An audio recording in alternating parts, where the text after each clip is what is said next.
Avant de commencer cet épisode, et si vous avez envie de soutenir la chaîne, j'aimerais vous inviter à le liker, commenter, partager ainsi qu'à vous abonner et à aller faire un petit tour sur YouTube si vous le désirez.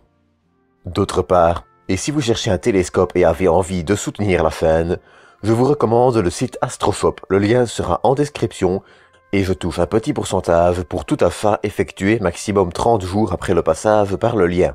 Lien que je vous mets d'ailleurs en fiche. Sur ce, j'ai déjà bien trop parlé, bon épisode. Bien que je l'ai déjà mentionné, je n'en ai pas encore dit beaucoup. Alors, si vous le voulez bien, aujourd'hui, on va prendre 5 minutes pour parler de Clementine. Pas celle-là. Elle. Et d'un astéroïde. Et aussi de la Lune. Et d'un mystère géologique. Et cette intro est définitivement trop longue. Générique.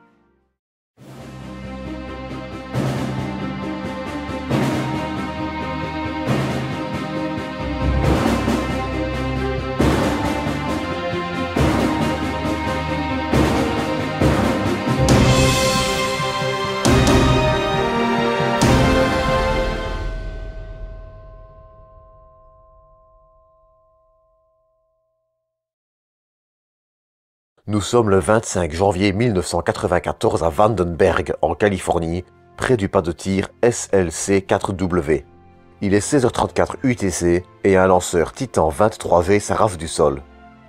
À son bord, la mission DSPSE pour Deep Space Program Science Experiment, surnommée plus simplement Clementine, en référence à la chanson Oh My Darling Clementine, que je mets en fiche. Et mine de rien, pour la NASA, c'est un événement assez important. C'est la première fois en une vingtaine d'années qu'elle renvoie une sonde vers la Lune. Et, en plus, il s'agit d'un partenariat avec la SDIO, pour Strategic Defense Initiative Organization. Alors, je ne vais pas trop rentrer dans les détails, le sujet étant assez éloigné du thème de cette vidéo, mais il reste à retenir que la SDIO est une branche du département de la défense américain, spécialisé dans le développement de technologies militaires de pointe, passant, par exemple, du laser au missile avec tous les systèmes de guidage requis bien évidemment. Et là, en parlant de missiles, vous le voyez sûrement venir. Clementine embarque des systèmes de navigation, guidage, etc., 15 composants très légers en tout, et ce dans le but de tester leur résistance à l'espace. D'autre part, et puisqu'elle est développée par la NASA également, elle est aussi équipée de 9 instruments scientifiques, on y reviendra pour 2 missions particulières. La première, et mine de rien la plus importante, commencera le 19 février, après 2 survols de la Terre, respectivement le 5 et le 15 février. Cette première mission, donc, sera de cartographier le plus complètement possible la Lune, y compris les pôles de celle-ci dans le but de dresser une carte complète de notre satellite. D'ailleurs, il est à noter que Clementine sera la première à découvrir des traces d'eau au pôle, bien que cette découverte fût assez controversée et qu'il puisse s'agir de glace volatile. Sa mission sera un succès et elle permettra de fournir des cartes détaillées de la quasi-totalité de la surface lunaire, en plus d'une carte de la topographie de notre satellite couvrant de 60 degrés nord à 60 degrés sud.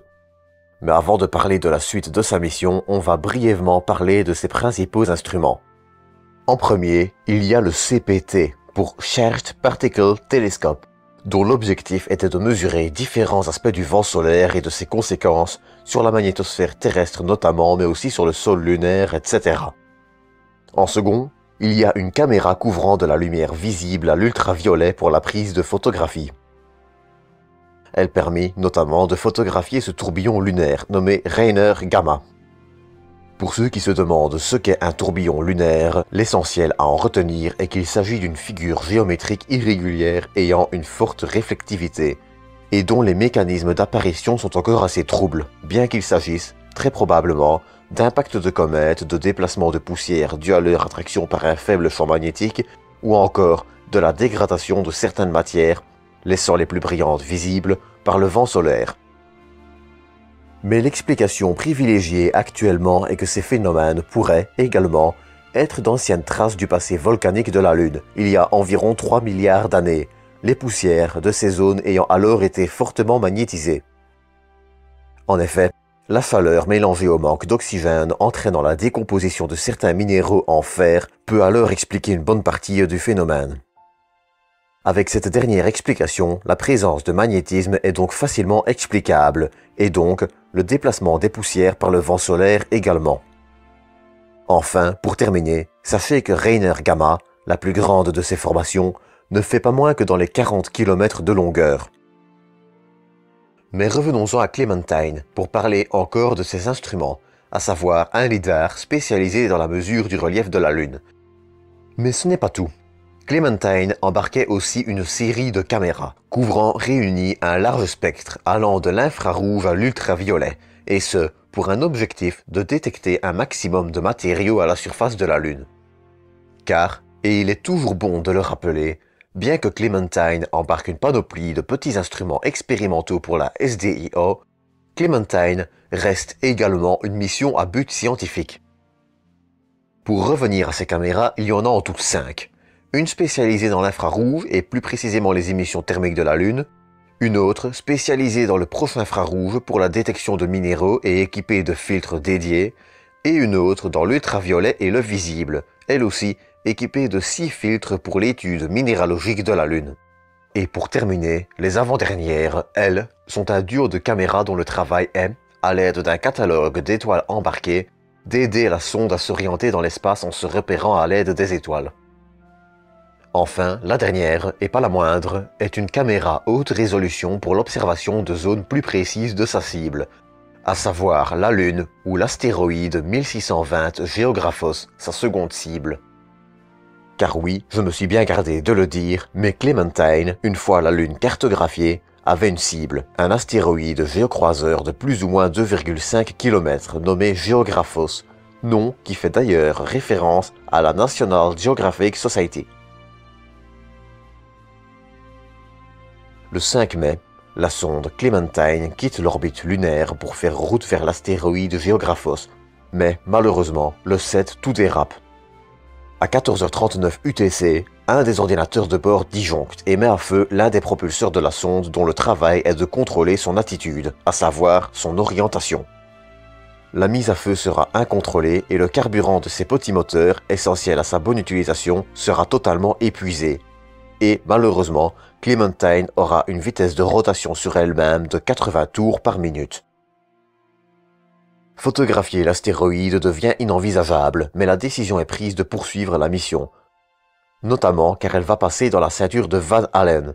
Notamment car elle doit traverser les ceintures de Van Allen, zone où les vents solaires sont concentrés par le champ magnétique terrestre.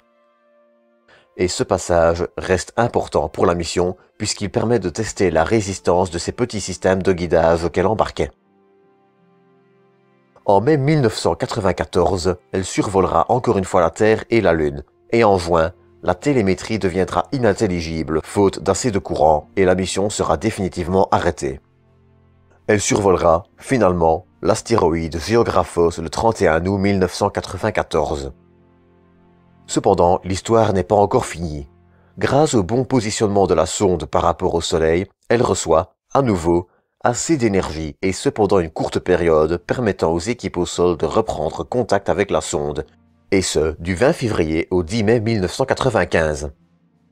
Mais au final, Clementine est probablement une mission un peu trop oubliée, qui aura, elle aussi, été une pionnière de la conquête spatiale et qui nous aura appris beaucoup sur notre satellite, sa topographie, la présence d'eau, etc. Même si sa mission n'aura pas été un succès total, elle aura le mérite, à son échelle, d'elle aussi avoir contribué à la découverte de notre satellite, qui est essentiel si nous voulons retourner plus durablement sur celui-ci. Pour Géographos, découvert d'ailleurs en 1951, il sera étudié plus en détail lors de son passage à 5 millions de kilomètres en 1994. Son plus proche depuis 200 ans et avant l'an 2586, et on découvrit ainsi que celui-ci a probablement une structure interne particulière, composée d'un mélange de gros rochers, de petits grains et de poussière, mais pas vraiment une structure interne solide et d'une pièce. Cette observation sera d'ailleurs réalisée par le Deep Space Network. D'autres images radar seront d'ailleurs prises en 1996, mettant encore plus en évidence sa forme très allongée. D'ailleurs, si vous voulez en apprendre plus sur la photographie d'astéroïdes depuis la Terre, je vous recommande ma vidéo sur le sujet que je vous mets en fiche et dans la description. En attendant, c'est sur ceci que l'on va se quitter pour cette semaine. J'espère que cet épisode vous aura plu. Quant à moi, je vous dis à bientôt pour une nouvelle dose d'espace.